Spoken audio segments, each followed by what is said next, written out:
आप बने हुए हैं कश्मीर लाइव के साथ।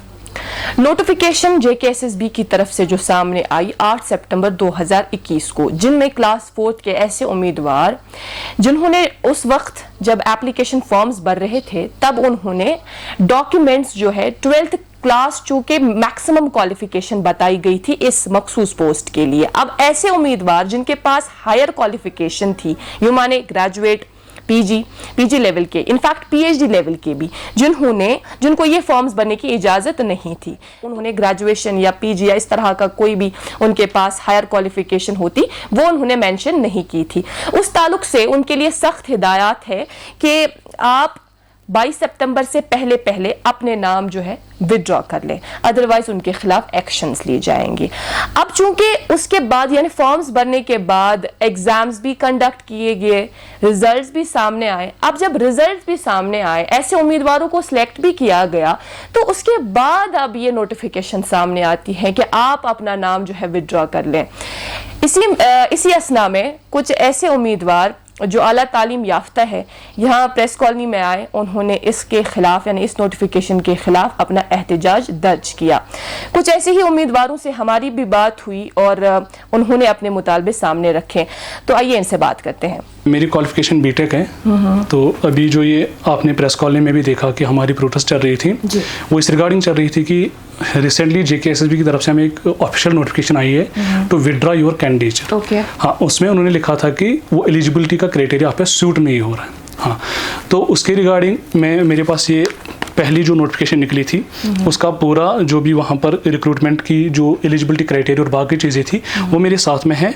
उसमें ये लिखा था कि minimum 10th and maximum 12th। तो हाँ, उस टाइम भी थोड़ा सा ये लोगों में क्यूरियोसिटी पैदा हुई थी कि क्या ग्रेजुएट एलिजिबल है या नहीं है। तो उस रिगार्डिंग हमने जेके जीएडी के ग्रीवेंस सेल में हमने एक मेल डाली और हमने उनसे सवाल पूछा है कि क्या हम एलिजिबल इसके लिए हैं या नहीं है, क्योंकि आप फॉर्म भरने से पहले आपने हाँ जी आपका उसका प्रूफ भी मेरे पास है।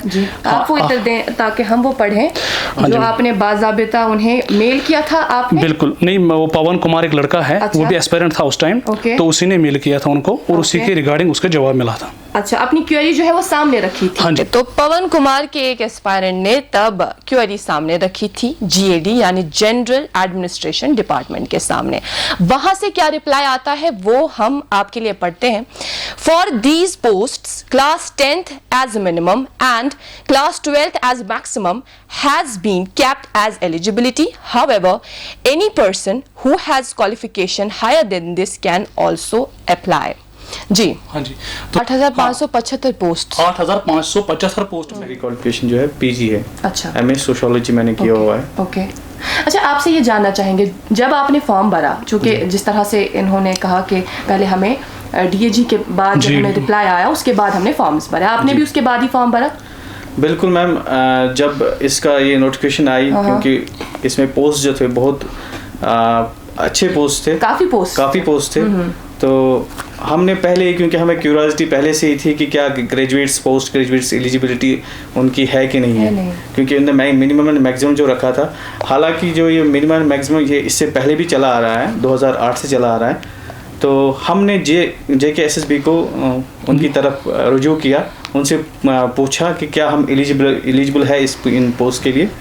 तो उन्होंने वहाँ से कहा कि हम इस बारे में नहीं बोल सकते हैं क्योंकि हम एक रिक्रूटिंग एजेंसी है और आप जो है जीएडी से बात कीजिए। अच्छा। क्योंकि हमारे पास जो है मिनिमम एंड मैक्सिमम क्वालिफिकेशन है, क्योंकि जब हम जा रहे थे साइट पे वहाँ लिखा था if you are graduate then हम उसमें अप्लाई नहीं कर सकते थे, वहाँ पे लिखा हुआ था।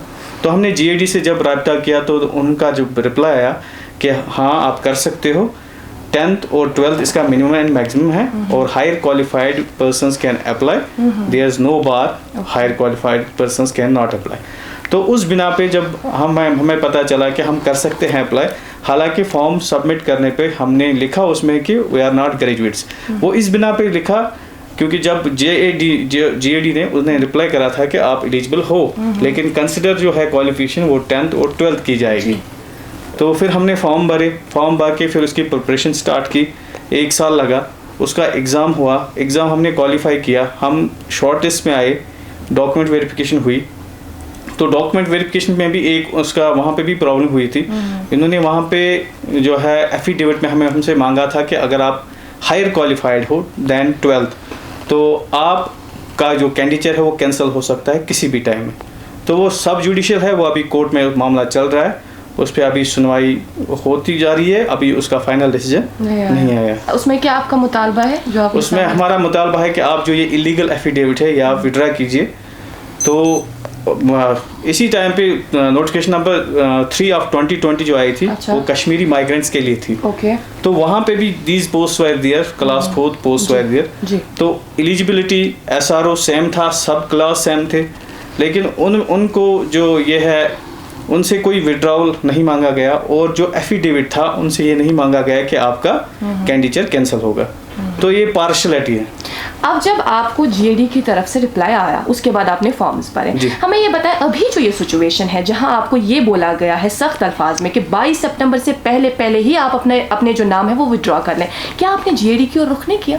बिल्कुल, GAD की तरफ हमने रुख किया। GAD ने वहाँ से बोला कि आप जो है SRO जो रिक्रूटमेंट हुई है ये SRO 99/2008 से के अंडर रूल्स है जी। तो अंडर रूल्स वही है, फिर वही minimum maximum and higher qualified persons can apply. वो वहाँ से कोई ठोस कोई जवाब नहीं दे रहे हैं, कोई रिटर्न नहीं दे रहे हैं, वो एक्चुअली उनका तालमेल नहीं है, JKSSB से भी तालमेल नहीं है, और वो कह रहे हैं कि आप LG से मिलके उनसे बात कीजिए। तो हमने LG की तरफ रुख किया, डिजिटली भी हमने फिजिकली भी वहाँ पे किया। कम से कम ये मामला चला आ रहा है 1 साल से।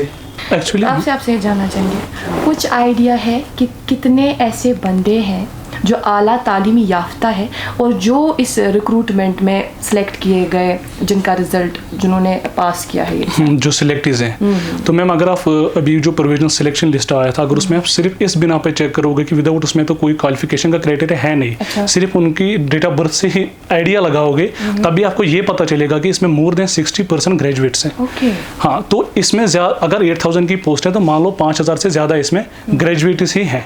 ये आप अभी अगर आप प्रोविजनल सिलेक्शन लिस्ट निकालोगे तो उसमें आपको साफ जाहिर होगा, उनकी डेट ऑफ बर्थ से उसके पता चल जाएगा।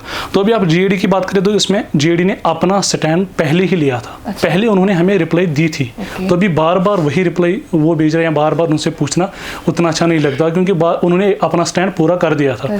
अब सिर्फ हमें JKSSB से ये नोटिफिकेशन आई है विड्रॉ की, GAD ने इसमें कोई हाथ ही नहीं है। उनका कोई टेक तो होगा GAD का? मैम GAD में हमने जब भी रिप्लाई पहले जब हम रिप्लाई को मांगते थे तो वही रिप्लाई फॉरवर्ड करते थे कि इसमें जो भी क्राइटेरिया वो यही सेट है। तो इसमें बहुत बहस हुई, फिर उसके बाद भी सिलेक्शन लिस्ट हो। अगर इनको लगता था तभी JKSSB को कि GAD का रिप्लाई गलत है, या इन्होंने रिप्लाई नहीं किया, या कुछ और प्रॉक्सी इसमें हो चुकी हैं, कोई इनको अगर लगता था तो एट द टाइम आप फॉर्म फिलिंग या एग्जाम देने के पहले ही हमें बता देते। एग्जाम ही नहीं देना था तो रेवेन्यू जनरेट कर लिया, पहले 5 लाख ने फॉर्म भरे तो उसमें ठीक ठाक रेवेन्यू जनरेट किया, उसके बाद एग्जाम भी दिया, प्रिपेयर भी किया, 1 साल टाइम लगाया। 1 साल मतलब 365 दिन, और हर एक दिन में एक स्टूडेंट कितना सफर करते हैं आपको पता ही होगा कि आप स्टूडेंट रहे होंगे, कितना हम आज कंपटीशन इतना है कि आपने आपको कंपटीशन में लाने के लिए आपको कितनी मेहनत करनी पड़ती है। 1 साल दिया पूरा, अपनी मेहनत पूरी हार्ड वर्किंग के साथ, उसके बाद सिलेक्शन हुई, तब भी कुछ नहीं बोला, लेकिन अब फाइनल सिलेक्शन प्रोसेस पे रोक रहे हैं। आज 15 सितंबर है जी मैम, 22 सितंबर का डेट दिया गया है। हाँ जी मैम। तो अब इन दिनों क्या आपकी क्या ये रहेगी, अपना एक स्टैंड रहता है, क्या आप सच में जाएंगे और विड्रॉ करके आएंगे? मैम अभी ये हर एक बंदे का जो भी इसमें ग्रेजुएट है उसका पर्सनल डिसीजन है कि वो विड्रॉ करे या ना करे। हम किसी को ये नहीं बोल सकते आप विड्रॉ मत करो या आप कर लो। हमारा यहाँ जो मेरा स्टैंड है, मैं तो फिलहाल अभी विड्रॉ करने के लिए तैयार नहीं हूँ, क्योंकि मैंने कॉम्पिटिशन में पार्ट लिया है, 1 साल मेहनत मैंने की है, 1 साल ज़ाया किया है मैंने, पूरा पैसे लगा के जो भी मैंने किया, 1 साल के बाद मैं सिलेक्ट हूँ एक एग्जाम में। तो अभी ये मुझे विड्रॉ कर रहे हैं, मतलब सिर्फ इस बिना पे कि आप एलिजिबल नहीं, आपने ज्यादा पढ़ाई की है, तो ज्यादा पढ़ाई कहाँ गया? ये बताया गया कि सख्त एक्शंस ली जाएंगी। हाँ, उसमें ये लिखा था मैम। डर तो लगता, हमेशा डर ही लगता है कि अगर एक्शन लेंगे मतलब फिर या इसमें तो कुछ क्रिमिनल चार्जेस जो भी लगाने हैं इनको वो तो ही लगा सकते हैं, लेकिन अगर हमने इतना फेस किया तो अब क्या हो सकता है। अब तो हमने 1 साल जितना भी, अभी हमारे पास कुछ ऐसे भी लड़के हैं जो ओवर एज होने को तैयार हैं, उनके पास यही 2 महीने हैं, अब उनको क्या डर लगेगा मैम? उनके पास पीछे फैमिली का रेस्पॉन्सिबिलिटी है, फैमिली का प्रेशर भी है।